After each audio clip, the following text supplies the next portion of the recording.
On March 18th, 1990, an interesting crime happened, an interesting robbery.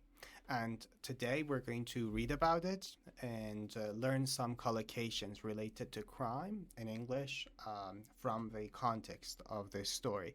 It's a real story about a real robbery, and we're going to read it and learn some words. So here we go. At 1:24 a.m. on March 18, 1990, two men dressed as police rang the buzzer at the Isabella Stewart Gardner Museum in Boston. A guard let them in. In 81 minutes, they broke the law and took 13 artworks. By 2:45 a.m., the thieves were gone. So, two thieves who were dressed like policemen. They dressed themselves like policemen. They rang the buzzer at a museum, and the guard let them in. They came in. They stole some artwork. How many? 13 artworks. They took 13 artworks in 81 minutes. So, interesting. Let's go and see what we learn. They said they were answering a call when the you know robbers who came in, the thieves, they rang the buzzer. Someone said, "Who is it? What do you want?" They probably said, "We are answering a call. You called for help." So they said they were answering a call. Soon, both guards were handcuffed with duct tape around their heads and eyes and led to the basement. They were moved to the basement, the guards. The thieves moved room to room. Law enforcement found the crime scene at 8:15 a.m., hours after the quiet night shift ended. So the police came very late in the morning, hours after it had ended. Why would people commit crime like this? So that's our first collocation, because the goal of this video is to teach you some words of English. And one of the interesting ones is commit a crime. The verb commit can be used to mean to do something bad, like commit suicide, commit murder, commit a crime. So commit means to do something bad. So why would people commit crime like this? For some, money pressure grows heavy. Rent, debts, or addiction. So it says one of the reasons for committing a crime is about money. It's pressure related to money, such as rent. The money you pay to your landlord is your rent. Debts, the B is silent, pay attention, debts. Debts is money you owe to other people. You need to give it back to other people. That's a debt. Or addiction. Addiction is substance abuse. Um, Low pay and few choices make a quick win look like rescue. So the problem is they have low pay and they have few options in life, so they want a quick win. It's a rescue, it saves them. They feel that it saves them. Someone may start with petty crime. Petty crime is our next collocation. It means a small crime, something that is not serious. A small, non-serious crime is petty crime. Then try something bigger when luck seems to hold. And then they feel bold, they feel courageous, they feel lucky. They're like, oh God, I stole this thing, nobody understood, I can do it again. So they feel that luck seems to hold, and then they do something bigger. Others want excitement. It's still talking about why people commit crimes, and it says it could be because of excitement. Others want excitement. They chase risks. They follow after risk. They want to get risk. They chase risks. Speed and a secret story. A silent museum at night feels like a film set. But the thrill fades when a criminal record closes doors to work and travel. A short rush can lead to years of trouble after sentencing. So it says it's a fast fading thrill. The excitement, oh God, I'm doing this. I'm going to the museum at night. It's exciting. That excitement fades away. Fade away is to go away slowly, gradually move away, fade away. So that excitement fades away. Why? Because you can be caught and then you can get a criminal record. It means you have in your, when people check your background, they know you are a criminal and then they don't allow you to work with them. A short rush can lead to years of trouble. So, one moment you have huge excitement, and then you have years of trouble. Now, why do people commit crimes? Another reason, some claim the system is unfair. That's why inequality is such a bad thing.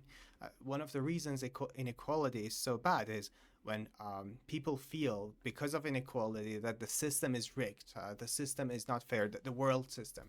Then they feel like, oh, okay, so it makes it okay to commit a crime.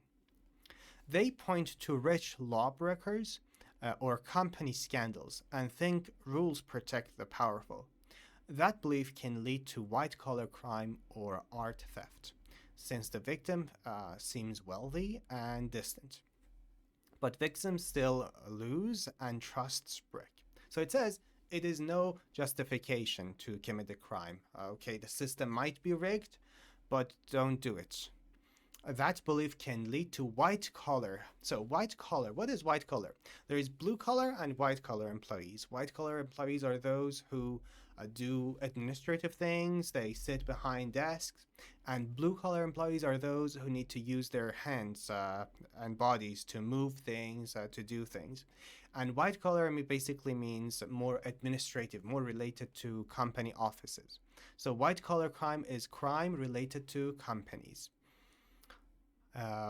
So it says these type of crimes or art theft, the robbery of artwork. It feels like, oh, I'm robbing someone who's rich, and that feels to them like a good justification. But victims still lose. Victim is the person who receives the damage from your crime. Now, opportunity matters too. Another reason why crime happens is opportunity, because there is an opportunity for it. In 1990, the museum had few people on duty at night. On duty means people who were working there. There were few people on duty that night. The men seemed to know their routines and weak points. Good crime prevention, that's an interesting phrase, crime prevention, trying to avoid crimes. Good crime prevention, clear checks, training, and strong procedures can close those gaps. So you want to close the gap, you want to make sure that there is no crime, then you need to have clear procedures, you need to have training for the staff.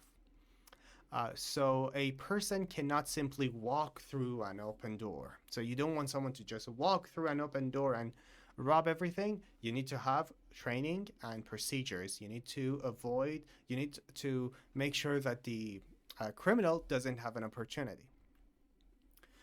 Boston felt shock and stubborn hope. The museum left empty frames on the walls. As you see in the picture, the frames are empty. There are no more artworks. A daily reminder of the loss. It's a loss, what happened. A $10 million reward still stands. If the suspects were found, prosecutors could press charges. And a long-term a long court case might finally go to trial. So it says we still don't have the criminals. And if we find them, we can press charges. We can tell them that they are guilty to press charges. But we can't do that. And the case has not gone to trial yet, hasn't gone to the court. Local news ran updates for years. Some neighbors felt proud of the brave search. Others felt uneasy near the museum at night. Fear can rise even when the crime rate does not, because one dramatic case grows large in the mind and shapes small daily choices. So this paragraph talks about the difference between reality and perception. Maybe in reality, in this neighborhood, there isn't much crime. There was just one big crime some time ago, and there hasn't been much crime. But still, in the mind, because it has not been solved, people feel like, oh God, we live in a mayhem. So it talks about that difference, and it uses the word uneasy. Others felt uneasy. Uneasy means uncomfortable. Decades later, the Garner heist remains unsolved. Still, it is not solved. Reports say the thieves made 2 trips to their car. The facts stay clear. 13 works, 13 artworks, 81 minutes, and a quiet exit by 2:45 a.m. The story shows how desires meet chance and how society tries to prevent crime. So it's about the idea that um, did a they committed the crime very easily, 81 minutes only, and they quietly exited by 2:45.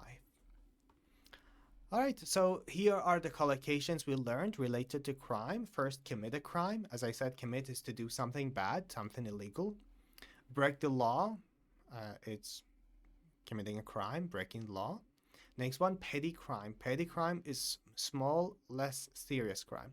I have put two examples there for each phrase. You can read them to improve your speaking skills. You can read them aloud and also make extra examples. White collar crime. Crime done in business or office work, usually without violence, often about money. That's white collar crime. This is a color, okay? Juvenile crime.